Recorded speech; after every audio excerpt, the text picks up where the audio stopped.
Ustaz saya dah add. Tak dapat. Ya. Alright.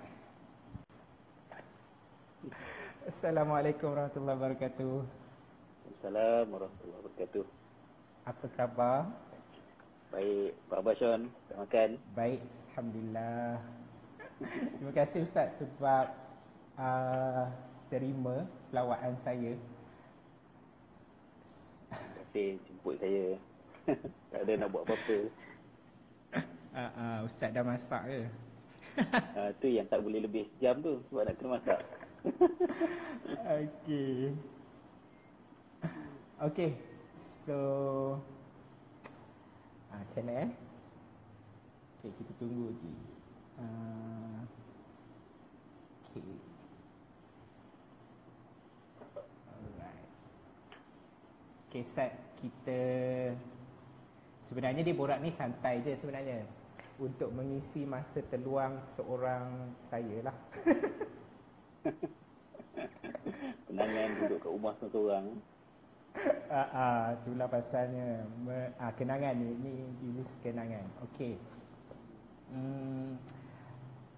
Okey. Tiba-tiba tak tahu nak cakap apa, Ustaz. Okey, kita tunggu. Ramai juga ni yang tengah join ni. Macam semalam kita bincang pasal teknik pernafasan. So hari ni kalau ikut tu kita nak discuss pasal apa Ustaz? Komunikasi kan, merentas usia. So kita ni pun merentas benua sebenarnya. Saya kena minta maaf lah sebab semalam kacau kan sembang kan. Pening Cikgu Najmi. Itulah dengan EF, saya harap EF tak masuk hari ni dengan soalan kebat. Okey, so borak isi ini dia lebih kepada santai je sebenarnya. Konon-kononnya lah saya nak buat macam santai, relax, and then kita berborak something yang saya sempat tadi baca buku Ustaz, dan masa saya selak tu saya terpandang kata-kata Ibn Khaldun tentang pembinaan tamadun. Tamadun manusia ni tak dapat dibina kalau kita masih mengikut perangai orang Badui. Okey, perangai orang Badui ni maksudnya dia menerima sahaja. Apa yang dia berpindah ke mana-mana pun dia akan sentiasa menerima sahaja. So dia tak contribute. Dia tak contribute. Jadi mungkin dengan platform yang kita buat dekat Borak Isi ini dapatlah kita sumbangkan sikit input kepada yang tengah menonton ni. Kita ada 40 orang tengah menonton ni. So saya pun nak mendapatkan input-input tersebut daripada Ustaz juga, yang mungkin berdasarkan pengalaman Ustaz lah. Sebab saya suka penulisan Ustaz pasal satu, bila saya berkenalan dengan Adam sebelum Adam. Okey, itu adalah artikel pertama yang saya baca. And then buku Ustaz yang saya selalu ulang baca adalah Di Hamparan Syamrok. Ulang baca. Saya suka ulang baca. Sampai dulu saya tulis blog juga Ustaz. Saya tulis blog dan saya pernah buat orang kata apa, giveaway buku tersebut kepada pembaca blog saya. Kononnya lah pada masa tu. Saya tak ingat tahun 2000 berapa masa tu. Saya ada buat session tersebut lah. Sebab apa saya suka Di Hamparan Syamrok tu? Sebab saya suka kepada pengalaman Ustaz. Satu, menguruskan masjid tersebut, and then bila Ustaz terpaksa travel dan ditahan tu. Saya angguk je lah sebab saya tak pernah baca pun mana-mana buku saya. Oh iya ke? Okey. So saya rasa saya dah banyak bercakap. Mungkin dia orang tengah tunggu Ustaz bercakap. Tak ada juga. Okey. So kita boleh pergi pada topik kita kot. By the way, topik ni Ustaz sendiri yang pilih. Tapi agak awkward juga sebenarnya nak discuss topik ni sebab anak saya ada kat depan ni kan. So nak bercakap tentang hal-hal yang ada kaitan dengan diorang kan. Ini bukan tentang cerita korang. How I am dealing with dah dapat jelingan dah daripada anak. It's more about saya letakkan term it's a Socratic parenting. Maksud dia walaupun ada macam-macam kaedah ilmu pengetahuan, saya pun banyak ambil manfaat daripada perkongsian ECE daripada Sean sendiri dan of course Dr. Putri dan lain-lain. Tapi at the end bila kita deal dengan cabaran kita dengan anak-anak kita sendiri, bila saya fikir balik, akhirnya ada satu je yang saya betul-betul konsisten lah buat, iaitu communicate, berbincang, bersembang, bertanya soalan kan. Jadi yang itu yang saya rasa ada banyak sikit yang saya boleh reflect lah. Kalau teknik breathing ke apa ke nanti malu pula. Kan tak reti sangat. Tapi saya setuju jugalah bila Ustaz cakap pasal kita ada saya lebih suka tengok macam mana orang kita membina culture dia, budaya dia. Kan orang kita sebenarnya tanpa kita sedar dalam mendidik kanak-kanak tu pun sebenarnya culture tu, budaya tu dibina oleh kita sendiri masa kita kat rumah. So bila kita membina budaya tu dan dibawa keluar, itu yang menjadikan ia menjadi satu sistem yang kita sendiri rasa tertekan untuk kita follow. Sedangkan tanpa kita sedar, kita yang create sebenarnya budaya tersebut. Betul tak Ustaz? Saya tak pasti, tapi bila saya observe, kebanyakan sebenarnya dia tahu benda tu tak sepatutnya berlaku. Tapi dia yang bawa benda tu keluar ataupun daripada dalam tu dibina dan dibawa keluar untuk menjadikan benda tu sebagai satu sistem yang menekan manusia. In fact, komunikasi breakdown pun disebabkan perkara-perkara tersebut. Itu tak tahu pula nak komen, mengangguk je. Tapi itulah maknanya saya rasa bila sekarang ni kita ada banyak sumber kan untuk macam mana nak orang kata do the parenting the right way. Tapi saya rasalah maknanya at the end kalau satu-satu kaedah tu kita lakukan kerana kita tertarik dan kita nak cuba, biasanya benda tu tak menjadi. Sebab parenting has to be something yang datang daripada apa yang kita percaya, yang kita embrace. So cara kita parenting reflect siapa kita, kan, maksud dia macam tu. So kita tak boleh ada double personality lah. Maksud dia kita as a person jenis orang yang macam ni, and then when it comes to parenting kita adalah a different person. Boleh terjadi, tetapi saya rasa tak optimum lah. Kita cuma ada satu diri saja. So kalau yang selalu kadang-kadang orang sebut kata masalah rumah tangga, masalah family jangan bawa ke tempat kerja, ada betulnya, tapi dia separuh betul lah. Betulnya tu ialah kita kena pandai untuk mengawal keadaan, tetapi you cannot change yourself to become someone else bila you dekat tempat kerja, and then bila dekat rumah you someone else. Benda tu akan reflect kepada betapa unnaturalnya cara kita deal dengan family kita lah. In fact, saya rasa lah kalau kita ada dua personality dekat tempat kerja dengan personality dekat dalam rumah, saya rasa personality dekat rumah tu yang sebenarnya siapa kita, dan bukannya dekat tempat kerja, kan. Jadi bila misalnya tadi saya ada gunakan satu istilah, saya kata sebagai Socratic parenting tu.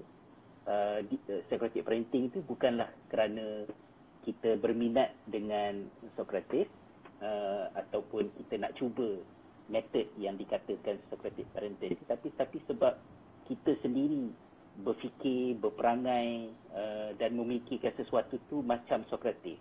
Maka dengan sendirinya kalau kita tak tahu metod tu pun, yang kita buat tu ialah apa yang menyamai ataupun menghampiri apa yang orang sebut sebagai Socratic parenting tu. Itulah mungkin cucuk-cucuk sikit. Okey, ada yang cakap tadi dia orang tak ada Puan Sarah tak faham apa yang saya cuba sampaikan. By the way, saya bukan pengacara Puan Sarah. Sebenarnya dia ini lebih pada borak-borak untuk mengisi masa saya. Okey, dia macam ni. Yang saya cuba sampaikan tadi itu sebenarnya lebih kepada apa yang kita selalu tertekan adalah disebabkan kita tak faham sebenarnya apa yang kita nak dekat luar. Kita tahu benda tu akan memberi masalah kepada kita. Macam Ustaz cakap tadi lah, kita ada dua personality yang berbeza, dekat rumah lain, dekat luar lain. So bila kita cuba untuk follow culture yang bukan menjadi kehendak kita, itu yang menyebabkan kita rasa tertekan bila kita berhadapan dengan sesuatu terhadap anak kita. For example, katakanlah benda yang menekan dekat luar tu adalah peperiksaan. So bila dekat dalam sebenarnya you boleh relax, tapi bila you bawa perasaan yang daripada luar tu ke dalam dan membina karakter dari dalam tu dibawa keluar terus, itu yang menyebabkan you akan rasa lebih tertekan dalam menguruskan anak-anak itulah. Okey. Tapi ayat dia macam ayat forum. macam ayat forum dekat TV lah. Betul. Sebenarnya Ustaz, saya ini adalah pertama kali saya buat live dan saya tak pernah berborak secara live macam ni. Okey. Saya suka buat kerja-kerja dekat belakang tabir. Saya suka buat kerja-kerja yang belakang. So tapi cuma saya macam orang kata apa, terfikir bila saya duduk seorang-seorang sepanjang tempoh PKP ni. So saya macam terfikir untuk buat something yang bukan saya yang contribute, tapi I invite people to share something so that benda tu mendatangkan manfaat kepada orang lain jugalah. Jadi saya secara tak langsung pun belajarlah untuk bercakap. So Puan Sarah, maafkan saya. Tapi saya rasa sesi live macam ni, selain daripada konten yang kita nak bincang ataupun kita sedang bincang, dia punya betul. Kepentingan dia tu ialah you regulate your social regulation. Maknanya you have some adult conversation dengan someone. Macam saya pun duduk dekat rumah walaupun saya tidaklah seorangan, ada 4 orang anak sama-sama kat sini. Tapi as an adult, kita perlukan adult conversation, bercakap dengan orang yang dewasa lah kan. Jadi bila dapat jemputan kata jom kita buat tu, saya terus okey, hari Khamis. Betul, okey, dah ada teacher Najmi kan. Dah ada teacher Najmi, betul. Buat saya sendiri craving untuk bercakap lah. Bila bercakap ni rasa macam lively sikit kan, sebab terkurung dalam rumah. Tambahlah rumah kami ni kecil, bukan macam rumah orang kat Malaysia. Rumah Syul lagi besar kot. Tak, rumah saya pun kecil juga Ustaz. So ni ada soalan kat sini, dia orang tanya Socratic parenting tu bagaimana, boleh tolong jelaskan lagi? Okey, kalau boleh saya secara mudahnya lah. Of course Socratic parenting tu refer kepada Socrates, dan kita tahu Socrates adalah seorang ahli falsafah sebelum ni, dan dia tak ada menulis. Setahu saya lah yang menulis tentang dia adalah Plato kan, anak murid dia. Jadi Socrates ni dia ada satu pendekatan yang selalu dia gunakan, dan pada pandangan saya dia buat macam tu bukan sebab satu strategi ke apa, tapi that is him. Dia adalah seorang yang suka berfikir dan menyoal. Jadi bila orang tanya soalan pada dia, dia akan menjawab dengan soalan. Dan sebab pada dia bila kita bersoal jawab, asasnya adalah untuk kita nak explore apa yang kita tak tahu, dan supaya orang yang tak tahu itu dapat tahu hasil daripada penerokaan dia sendiri. Maknanya bukan kita bagi tahu. Jadi kalau dalam konteks keibu-bapaan, maksud dia ya anak-anak saya kadang-kadang bengang dengan saya lah. Ialah bila dia orang tanya saya soalan, selalunya saya tak jawab secara direct. Saya takkan jawab direct. Saya akan tanya dia orang balik lah. Contohnya lah, kalau susah juga nak bagi contoh ni. Apa-apalah kalau dia orang tanya something, biasanya saya akan tanya mereka balik dalam bentuk yang akhirnya sama ada mereka akan tahu macam mana nak cari jawapan tu dekat mana, ataupun rupa-rupanya mereka tahu tapi mereka tak perasan. Jadi benda tu daripada kecil lagi lah saya rasa macam tu. Contohnya kalau siapa-siapa yang baca buku Aku Terima Nikahnya, saya tak ingat yang 1, kedua, ketiga dulu, saya pernah cerita macam mana masa saya hantar anak pergi sekolah, ada satu rumah yang sedang diketuk lah untuk diruntuhkan. Kemudian petang bila saya ambil anak daripada sekolah untuk balik ke rumah, bila anak lalu, anak terkejut tengok rumah tu dah tak ada. Dah tak ada. Tak ada kan. Jadi saya kata rumah tu telah ditelan oleh monster kan. Anak kecil boleh cakap macam tu lah. Jadi anak saya tanya balik lah, dia kata saya tipu kan. Jadi saya tanya dia balik lah, kamu maksudkan Ustaz Hafrizal menipu ke? Are you accusing me as Ustaz Hafrizal sebagai seorang pembohong? Kan? Jadi dia kata, memanglah menipu. Jadi kata kalau Ustaz menipu, so kamu nak percaya siapa lagi? Kan? Kalau ada Ustaz pun pembohong. Jadi benda tu bukanlah dirancang, tapi macam itulah dia punya dia punya conversation tu, iaitu suka provoke orang. Suka tanya dia balik supaya seseorang itu apabila bercakap tentang something, anak-anak saya sendiri, mereka faham apa yang mereka cakap. Saya memang allergic sikitlah dengan orang yang cakap dan dia tidak memaksudkan apa yang dia cakap. Pada saya benda tu lara. Lara ni is something yang purposeless. Dan kesan dia ialah boleh terjadi kadang-kadang, terutamanya bila anak-anak ni dah dewasa macam sekarang kan, kami dekat Finland ni, it could be mereka sebut something tapi mereka tidak faham magnitude, size ataupun makna, nilai yang ada pada perkataan yang mereka cakap tu. Contohnya macam katalah dia orang kata, I think you really look stupid, katalah macam tu kan. Jadi lepas dia cakap macam tu, bagi saya yang mendengar, saya rasa macam perkataan tu berat. Rarely kita pakai perkataan stupid. You nak describe someone as stupid is something big. So tetapi bila saya tengok anak-anak, boleh sahaja terjadi dia cakap yang dia punya kawan ke, dia punya adik-beradik dia stupid ke, tapi lepas tu happy-happy je, senyum. So maknanya perkataan stupid tu tidak seserius maksudnya. Jadi saya bukanlah menjadi macam seorang bapa yang orang kata membebel ke, asyik nak scrutinize, nak cari salah anak. Tapi saya nak supaya katakanlah mereka cakap satu perkataan, mereka faham perkataan tu sebenarnya berat. So be careful when you use that one. The main pointnya ialah kita adalah manusia ni adalah makhluk yang Tuhan bagi kelebihan dia sebagai makhluk yang boleh bercakap. Wa 'allamahul bayan, kata Allah dalam Al-Quran kan.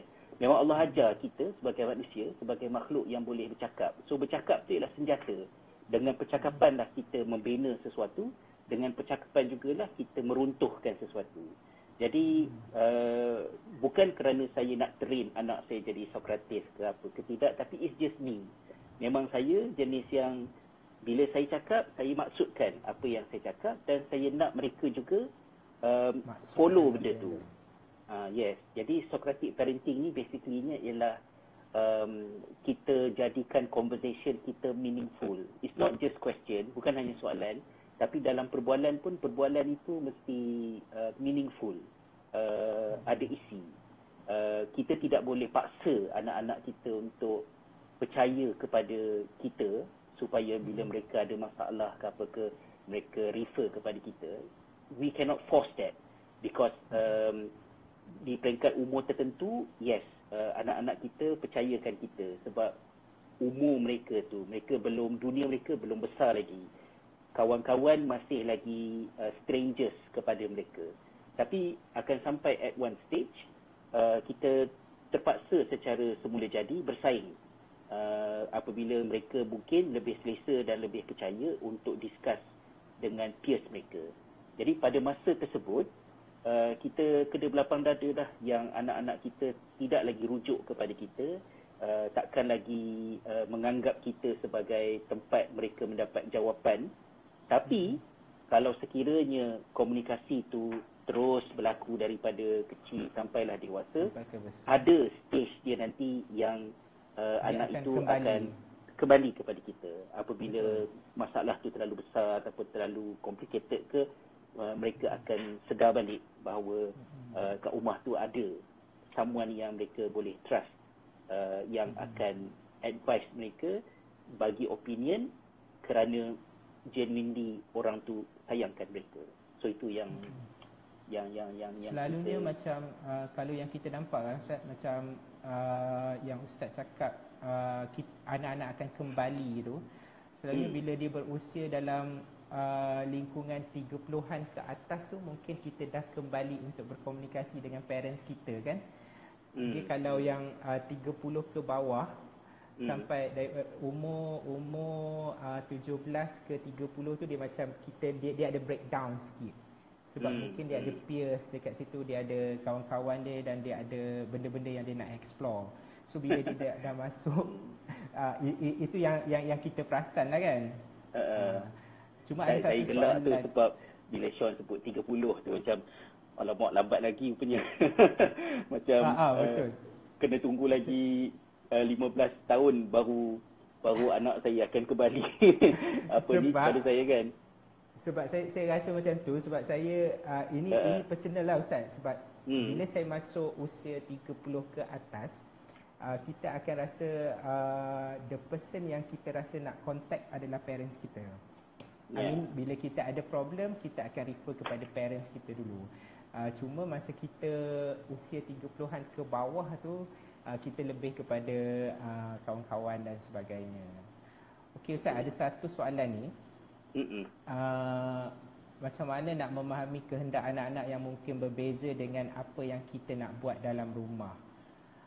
So ini mungkin macam tadi Ustaz cakap, Ustaz nak diorang follow the way you communicate kan. So soalan dia macam mana kita nak pastikan, nak faham kehendak anak-anak tu pula kalau dia mungkin berbeza dengan apa yang kita fikirkan. Saya ni kalau dalam orang kata dalam istilah yang saintifik sikit dalam educationnya, saya ni orang yang banyak kepada konstruktivis kan. Konstruktivis ni maksud dia, saya tidak percaya kepada saya cakap anak ikut. Benda tu mungkin boleh jadi untuk satu ketika, tapi saya tak percaya benda tu boleh sustain. Anak-anak berada di depan mata kita untuk satu tempoh masa yang semakin berkurang. Mereka akan terus menerus pergi kepada kehidupan mereka sendiri. Jadi kalau saya mengharap agar anak saya buat something ke, berfikir something ke, jadi macam something ke, saya akan cari jalan supaya benda itu terjadi hasil daripada mereka sendiri construct benda tu. Jadi instead of mereka semata-mata ikut saya ataupun segan dengan saya. Jadi cara yang saya terima ni, saya tak kata cara yang saya pakai, tapi cara yang saya terima ni, adalah cara yang boleh memakan hati kita lah. Sebab kita terpaksa berlapang dada, mungkin daripada 10 yang kita harap terjadi, satu je yang jadi. Tapi yang selebihnya, anak-anak akan fikir cara dia, buat cara dia yang kalau ikut definisi tradisional kita orang Melayu, maknanya tak dengar cakap lah. Tapi walaupun tak dengar cakap, saya kena pujuk diri saya bahawa budak-budak ni bukan tak dengar cakap dan maksud dia tak dengar cakap selama-lamanya. Akan sampai masanya mereka akan faham kenapa saya harap mereka macam ni, kenapa saya buat macam ni. Dan saya tak ada banyak contoh untuk mengatakan bahawa akhirnya dia berjaya jadi macam tu, tapi sedikit demi sedikit tu adalah. Kan? Saya berikan contoh misalnya, kami duduk dekat Finland ni, masalah ada soalan-soalan tu, saya takut kalau terlepas ke atas tu, tolong tengok lah. Saya tengah tengok. EF tanya, okay. anak asyik tanya berkenaan menu makanan, boleh jadi stres tak? Oh, okey. Kalau dia orang tanya, senang sikit sebenarnya. Sebab kalau dia orang tanya sebelum saya masak lah. So saya adalah idea nak masak. Tapi selalunya dia orang tak tanya. Dia orang akan tanya lepas saya masak. Dan itu memang menstreskan saya lah kan. Kalau nak order sebelum masak. Bukannya lepas masak. Oh, masak ni, kenapa masak ni pula? Katalah contohnya, itu memang bengang lah kan. Tapi nak fikir sendiri hari ni nak masak apa, itu memang penyumbang kepada penuaan diri saya lah. Dan memang terjejas lah. Stres tu buatnya. Okey, balik kepada sila. Okey, dia tanya kalau kan kita anak tu ada period yang dia tak berkomunikasi secara langsung dengan kita, adakah itu satu natural process? Dan ada tak cara untuk kita perbaiki komunikasi kita supaya mereka boleh percaya balik dengan kita? Kalau berdasarkan sedikit yang saya faham, ia adalah natural process. Sebab akan sampai umur-umur tertentunya apabila dia macam kita kata pokok lah. Kalau pokok tu sayang buah tu takkan selamanya duduk kat pokok kan. Dia akan beransur-ansur, akan jatuh untuk jadi pokok baru. Katalah kita kata macam tu. Jadi anak itu bila dia masuk umur 15, 16, 17 tahun, itu adalah umur-umur yang self-actualization. Dia nak menzahirkan diri dia, walaupun dia ada bin Hasrizal, tetapi dia nak detach daripada bin Hasrizal tu supaya dia boleh flourish. Dia boleh jadi a full person kan. Jadi salah satu daripada orang kata perkara yang menyusul bila proses itu berlaku ialah mereka akan lebih banyak dengan kehidupan mereka lah, dengan kawan-kawan mereka, dan kita akan sedikit demi sedikit akan terpinggir. Jadi dalam situasi macam tu, ibu bapa ni kena ada ilmu supaya boleh pujuk diri. Macam saya nak pujuk diri saya, saya baca, saya belajar dan saya faham bahawa ini adalah merupakan natural proses dan saya kena terima. Saya tak boleh kepung mereka daripada meninggalkan saya. Saya kena let go mereka. Tapi benda tu bukanlah satu benda yang saya baru perasan. Memang daripada kecil lagi kita dah tahu dah bahawa tanggungjawab kita sebagai mak bapak ialah kita sediakan anak kita bukan untuk kita simpan. Kita sediakan anak kita untuk kita lepaskan dia. Bagaimana dia nak balik pada kita? Pada saya, kalau istilah orang putihnya, unconditional love lah. Kan? Kasih sayang yang tidak bersyarat. Maksud dia macam mana pun anak tu pergi mana sekalipun, they always have a point to return. Mereka boleh balik. Sama ada ketika mereka ada masalah, sama ada ketika mereka teringatkan kita, sama ada mereka rindukan masakan kita, saya tak tahulah kan. Tapi kita tawakal je lah kepada Allah SWT. Jadi ibu bapa kena sederhana lah dalam meletakkan expectation. You jangan expect yang anak you nak control dia. You boleh control, tapi bagi saya lah, ada ibu bapa yang nak control anak sampai anak nak kahwin dengan siapa pun dia juga nak tentukan kan. kecil-kecil dulu tentukan rambut nak sikat belah mana kan. Nak sikat belah Lepas tu mana, betul. baju raya warna apa kan. Warna apa. Lepas tu besar nanti nak sekolah mana. Lepas tu dah sampai kahwin pun kena kahwin ikut pilihan mak bapak juga. Dah kahwin tu nak cuti school holiday pun mak bapak nak sibuk juga nak ikut lagi. Ada parent yang macam tu. Saya tak nak lah jadi parent yang macam tu. Satu, saya rasa itu akan menyusahkan saya. Keduanya, anak-anak tak perlu benda tu. Ketiganya, saya memang nak suruh diorang pergilah mulakan kehidupan korang kan. Ada yang kata Ustaz tak habis jawab lagi kehendak anak tadi. Saya pun dah terlupa apa yang saya sebut awal tadi ya. Kalau ada yang boleh ingatkan apa keduanya. Saya baca baliklah. Amir Ahmad kata, jadi kalau anak lebih percaya kepada peers, itu natural process ke yang saya jawab tadi lah kan. Itu dah jawab dah. Nak memujuk hati tu tak semua orang mampu Ustaz, bergantung kepada sifat ibu ayah itu sendiri. Betul lah, maknanya terpulang lah. It's up to us as parents untuk empower diri kita sendiri. Dan bagi saya tidak ada bekalan yang boleh strengthen kita punya ability melainkan knowledge. Ilmu masa anak kecil lain. Bila anak dah meningkat sikit, remaja, lain. Bila anak dah lebih dewasa, lain. Dan walaupun saya rasa masa anak saya kecil-kecil dulu, kita penat dari segi nak basuh berak ke, nak tukar lampin ke, lepas tu dia orang pecahkan TV saya, lepas tu rendam iPhone saya dalam air, kan, hempuk laptop saya dengan penyapu. Itu keletihan, kepayahan ataupun mengamuk dekat pasar raya. Awal lah. Orang kata menggelepar dekat pasar raya kan. Benda-benda tu walaupun kita rasa stres dan penat, tapi saya boleh katakan bahawa kepenatan mengendalikan anak-anak masa dia orang umur masa tu tak terbanding dengan kepayahan untuk peringkat sekarang. Sekarang ni bila anak umur 17, 18, 16 tahun ni, sebab cabaran mereka lebih complicated. Dan kalau kecil-kecil dulu kita selalu pandang anak kita sebagai anak-anak yang comel kan, anak-anak yang menyejukkan mata. So mereka buat macam mana pun mungkin kita tersirap darah sekejap, tapi lepas tu sejuk mata tengok anak. Tapi bila anak dah 17, 18 tahun, 16 tahun, 15 tahun ni, dia dah lain. Maknanya kita sometimes terlupa yang mereka tu bukan orang dewasa yang sepenuhnya. Mereka masih lagi dalam formative years.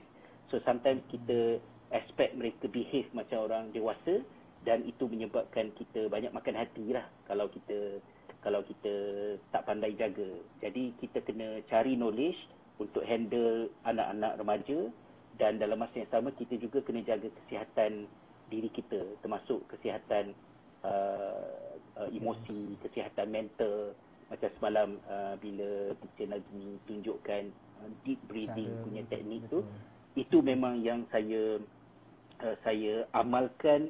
Saya tak berani kata saya amalkan lah, sebab bila saya teringat saya buat lah kan. Bila macam tersirap darah ke, geram ke, bila anak-anak bergaduh ke, biasanya yang akan menyelamatkan saya daripada saya mengamuk ataupun nak react secara agresif ialah saya take a deep breath.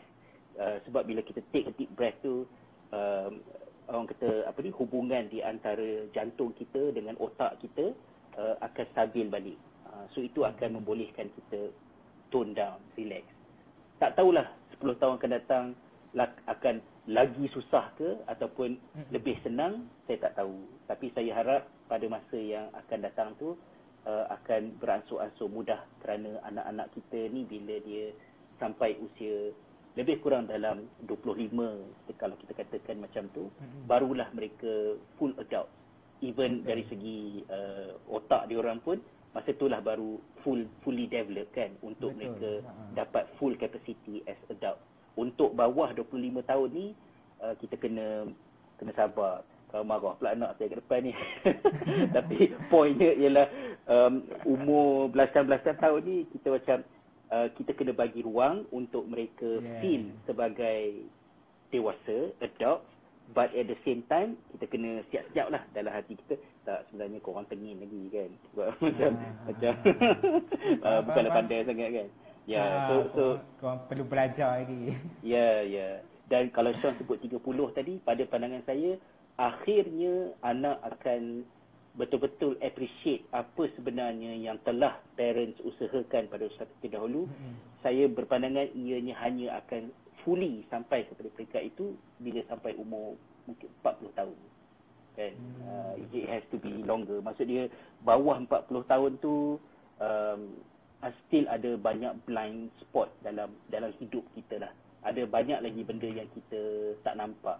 Sebab dalam surah Al-Ahqaf ayat 15, kan, dalam surah Al-Ahqaf ayat 15, Allah ada sebut tentang umur 40 tahun. Bila kita sampai umur 40 tahun, doa kita untuk ibu bapa kita berubah. Doa itu lebih berbunyi yang kita ini ada empathy terhadap apa yang telah ibu bapa kita pernah lakukan untuk kita. So before 40, there will be a lot of mistakes in our judgment, in the way we perceive life dan sebagainya, until you sampai umur 40. Mungkin agaknya nilai umur 40 tahun tu sendiri besar kan. Rasulullah SAW pun dilantik jadi Rasul at the age of 40 tahun. Dan mungkin Finland tengah huru-hara dari segi mengendalikan COVID-19 ni sebab PM dia muda sangat, tak sampai 40 tahun. Oh ya. Agaknya lah. Okey. Ada EF tanya lagi satu soalan. Tentang Western parenting yang lebih open antara parent dan anak. Apa pandangan Ustaz? Saya pun tak pasti sebab Western ni besar kan. Kalau kita duduk kat Malaysia, mungkin kita fikir semua yang dekat belah sini tu Western. Tapi di dalam Western tu sendiri, Nordic, maksud dia Finland, Sweden, Norway, Denmark, Iceland, ada perbezaan dia dengan contohnya UK, Jerman, USA. Jadi susah kalau kita nak describe Western tu, kita nak generalize lah. Tapi kalau saya refer kepada keadaan yang ada di sini, apa yang saya boleh faham daripada observation, pembacaan, perbualan dengan kawan-kawan yang juga parents dan juga perbualan dengan anak-anak tentang parents kawan-kawan mereka, parents memberikan perhatian yang besar, banyak, dan kita boleh katakan macam sometimes kita cemburulah dengan kesungguhan ibu bapa di sini menjaga kebajikan dan keperluan anak-anak mereka at young age. Maksud dia sekolah rendah sampailah let's say umur 12 tahun.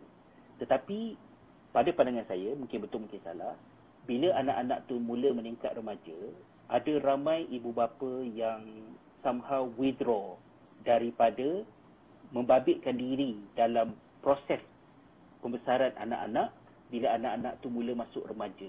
Mereka macam awal sangat terus this is your life, this is our life. If you need something, tell us. Tapi untuk macam nak menyibuk hal anak-anak tu, dia dah jadi makin kurang. Dan sekolah pun oleh kerana pihak sekolah secara aktif memberitahu kepada budak-budak bila umur dia 15-16 tahun, memang sekolah inform kepada pelajar-pelajar ni bahawa now umur you dah sampai sekian-sekian, so you are no longer required to reveal your result kepada parents. You can not showing them your result. Macam pihak sekolah itu nak supaya pelajar-pelajar ni sedar yang mereka sudah sampai ke umur tertentu. Which is pada pandangan saya ada bagus dia untuk mempercepatkan proses kematangan pelajar-pelajar, but at the same time dia menyebabkan budak-budak ni terlupa yang mereka masih budak-budak. Even dari segi undang-undang pun mereka masih minor. Mereka masih juvenile. Tapi awal sangat dah dismiss, dah tolak dah parents because saya dah besar. Saya tahu apa yang saya perlukan dalam hidup ini. Maka dalam research yang saya tengok pun pembabitan ibu bapa dalam proses mendidik anak-anak ketika anak-anak sekolah rendah very high, very good, improving. Compare dengan let's say 20 tahun yang lalu, parents very traditional, especially bapa, balik rumah bawa duit dan tanya, okey macam mana, semua okey, hidup lagi ke anak ke, habis macam tu je. Tapi parents sekarang, ibu bapa, khususnya bapa, lebih terbabit. Tapi dia cepat sangat stop. Bila anak remaja je, pandai-pandai dia orang lah. Jadi pada saya, semua benda bagus yang dapat dihasilkan daripada early childhood education yang begitu baik, yang wujud dalam sistem, dalam rumah, di sekolah, di negara-negara sebelah sini, dimusnahkan oleh keremajaan yang tiada bimbingan ibu bapa, tiada bimbingan orang tua, ataupun kurang bimbingan. So rugilah. Jadi saya di sini macam cuba nak balancekan benda tu. Okey, kalau dalam konteks Malaysia pula Ustaz, sebab kalau kita tengok dekat Malaysia, macam tadi Ustaz cakap sekolah-sekolah kat sana mengingatkan pelajar-pelajar dia kan. Kat Malaysia pula kita ada, bukanlah kita ada isu, tapi kita ada masalah sebenarnya. Satu, kita ada problem in term of parenting, tapi penekanan di sekolah tu, peranan sekolah tu pun kita ada platform macam PIBG dan sebagainya. Macam mana kita nak make sure that pelajar-pelajar ni, remaja ataupun kanak-kanak ni mendapat yang sepatutnya diorang dapat dalam in term of creating communication kepada mereka, developing communication kepada mereka. Sebab saya tengok dekat dalam culture kita benda tu tak berlaku lah kot. Kan? Saya kalau nak refer, mungkin saya refer drama Melayu lah. Sebab hari-hari masak kat dapur ni, setiap kali masak tu, kadang-kadang saya akan pasang drama-drama Melayu dalam channel Drama Sangat ke apa kan. Dia macam stres tengok kan. Macam yang Sean sebut tadi lah, saya rasa komunikasi yang baik, yang berkualiti di antara ibu bapa dengan anak-anak tu masih tak mencapai tahap yang sepatutnya. Dan kalau mak bapak tersedar, maksud dia bila anak dah remaja baru mak bapak tersedar yang dia perlu berkomunikasi, dia perlu open dengan anak, dia nak berikan nasihat kepada anak, sangat susah kalau dia tak start daripada awal lagi. Sebab itu dalam orientasi penulisan saya, sejak daripada saya tulis buku Aku Terima Nikahnya Lagi, sasaran saya ialah untuk mengajak peer saya, iaitu ibu bapa muda pada masa tersebutlah, sampailah kepada sekarang, iaitu let's start from now. Kita kena sembang, kita kena berbual dengan anak-anak kita, jadikan benda tu sebagai rutin. Walaupun kita penat, balik pejabat tak larat dah nak bercakap, tapi you must find your way untuk cakap. Tak perlu banyak, sikit pun tak apa, asalkan berkualiti. Sebab akan sampai satu masa nanti you teringin nak buat, you dah tak boleh buat. Sebab anak-anak sudah ada persaingan daripada luar rumah, you sendiri pun tak biasa dan tak pernah buat, dan sangat sukar untuk memulakannya. Dia punya awkward dia punya cringing, kata orang sekarang kan, cringe-worthy tu semakin tinggi. Tiba-tiba pula mak bapak nak bersembang ni, buang terbiak ke apa kan. Kan nak mampus kan. Kan. Okey, tapi kat dalam drama Melayu itu possible, Ustaz? Ya. Itulah, kalau stres jangan tengok drama Melayu lah kan. Tak buat stres. Okey. Ada satu soalan lagi ni, Miss Nur Atira ni dia tanya, pembentukan remaja di bandar-bandar besar Malaysia sekarang mula menjadi trend baru, yang baru membuat keputusan untuk tinggal sendiri menyewa bilik di luar seawal usia 14 dan 15 tahun. Okey. Dia tanya bagaimana pandangan? Saya tak tahu tu. Maksud dia ketika saya meninggalkan tanah air, macam dah lama pula kan. Tahun 2016 dulu, saya tak adalah came across benda tu sampai jadi satu trend. Cumanya saya pernah jumpa, tapi macam isolated punya cases lah. Ada pelajar yang tak ada parents pun. Maksud dia anak tu duduk dekat college, parents seorang dekat Hong Kong, seorang dekat New York, and then bila cuti anak duduk kat hotel, parents bayar daripada jauh.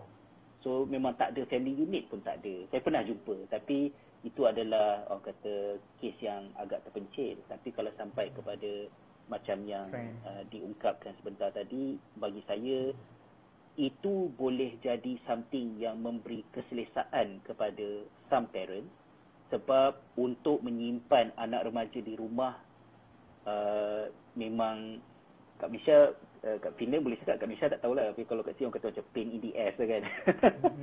Macam it's so painful to have your teenage kids living with you. It's easier to let them go ke asrama kan, supaya mereka pening kepala ke, mereka serabut ke, mereka nak patahkan katil asrama ke, mereka nak bakar meja ke apa ke, itu hal mereka dekat sekolah. Tapi untuk mengadap anak-anak remaja hari-hari, it's so painful. Dan kalau ada peluang untuk anak-anak tu keluar daripada rumah, some parents mungkin akan terasa macam bestnya, maksud dia macam tu lah. Tapi benda tu salah dan benda tu unhealthy. Sebab pada pandangan saya, kalau anak masuk umur kecil-kecil, macam darjah 1, darjah 3 dan sebelumnya, mereka banyak perlukan kita dari segi keperluan fisiologi dia lah. Makan, minum dan juga of course kasih sayang, perhatian. Tapi bila mereka sampai pada umur 12, 13, 14, 15 ni, ini adalah umur-umur yang mereka perlukan kita semasa mereka reject kita. So maksud dia, mereka reject kita, tapi sebenarnya mereka perlukan kita. Jadi kita kena macam tarik tali dengan mereka. Dengan behavior. Yes. So kalau anak umur 13, 14, 15 membesar tidak di hadapan ibu bapa, tidak bersama dengan ibu bapa, ada banyak perkembangan dalam diri mereka yang problematik ataupun berisiko untuk bermasalah. Dan itu menjadi sebab kenapa walaupun saya masuk sekolah asrama Form 1, saya berpandangan bahawa adalah tidak sihat untuk anak-anak masuk sekolah asrama ketika usia tersebut. Yes. Kalau boleh paling awal pun Form 4, 16 tahun. Sebelum 16 tahun tu dia mesti duduk dekat rumah, terutamanya dari segi untuk shape anak-anak dari segi kebertanggungjawapan dia, lepas tu untuk take charge, self regulation dia, macam mana dia nak take charge of himself or herself. Ialah pada umur-umur tersebut. Jadi alasan yang kata hantar anak sekolah asrama daripada tingkatan 1 untuk melatih anak-anak berdikari tu, kita kena examine in more detail. Benarkah dia terjadi macam tu? Ada satu lagi ni, dia kata kalau trend hantar anak pergi sekolah agama dan tahfiz, bila sebenarnya yang sesuai untuk diorang buat dekat tempat tahfiz dan sebagainya ni? Betul lah, kalau hantar anak ke sekolah agama, sekolah tahfiz, bagi saya sama je lah macam menghantar anak ke apa-apa jenis sekolah yang kita nak hantar pun.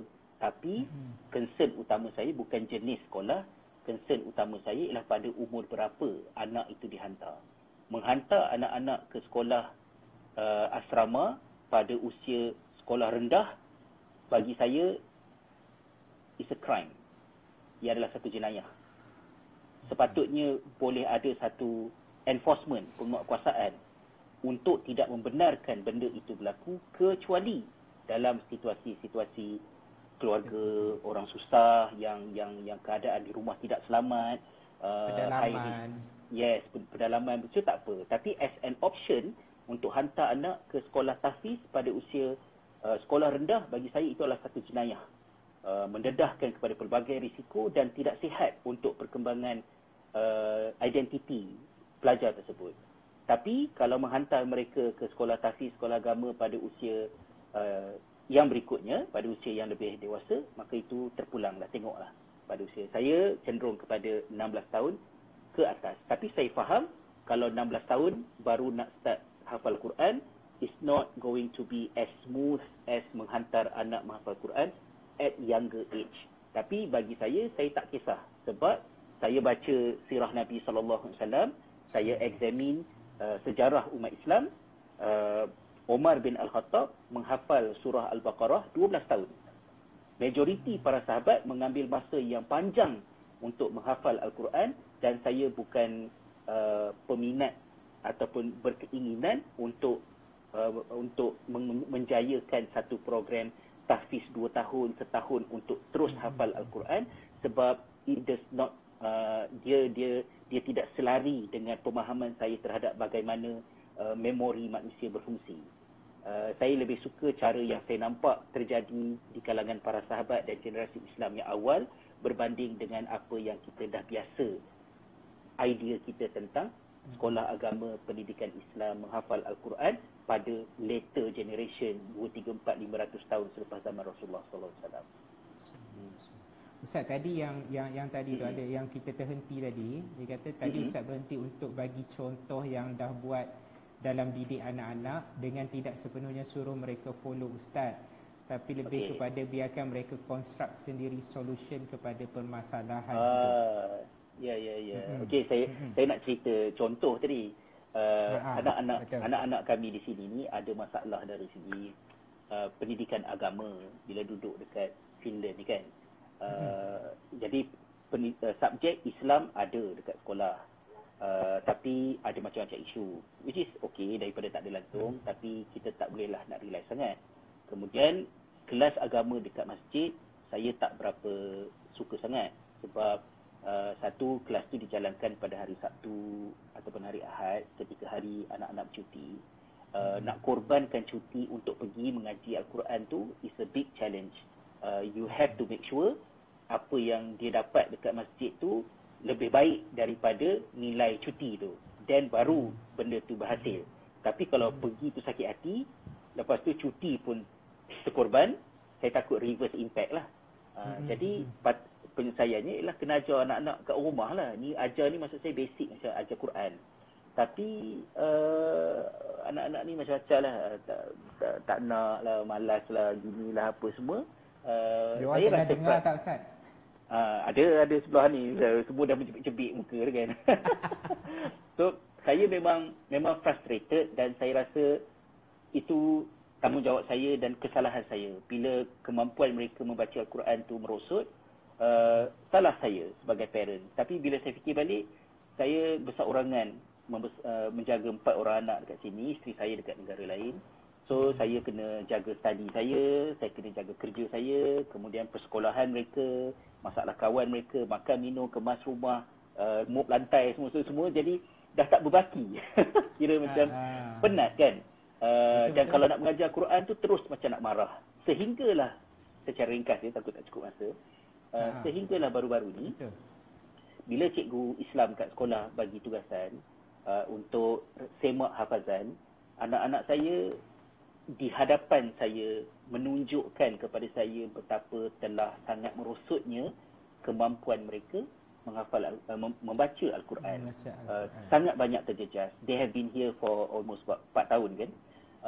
Jadi berlakulah perbualan di antara saya dengan mereka tentang hal ini, dan mereka tanya pada saya kenapa Quran ni dalam Arabic yang menyebabkan sangat susah nak baca. Jadi saya ceritakan kepada mereka why Al-Quran has to be in Arabic and why it is good. Al-Quran itu dalam bahasa Arab. Jadi saya terangkan sikit semua. Pada masa itulah baru macam ada agaknya trigger sikit pada diri diorang ni. So, wow, amazingnya Al-Quran, bahasa Arab ni, hebatnya Ustaz. So dia orang kata, can you teach us Al-Quran? Macam tu lah kan. Jadi bila dia semua dah muka merah ni kan. Apa ni? Jadi bila dia orang cakap can you teach us Al-Quran, saya tak tahu nak describe betapa happy-nya saya kerana akhirnya mereka yang minta untuk saya ajar mereka Al-Quran.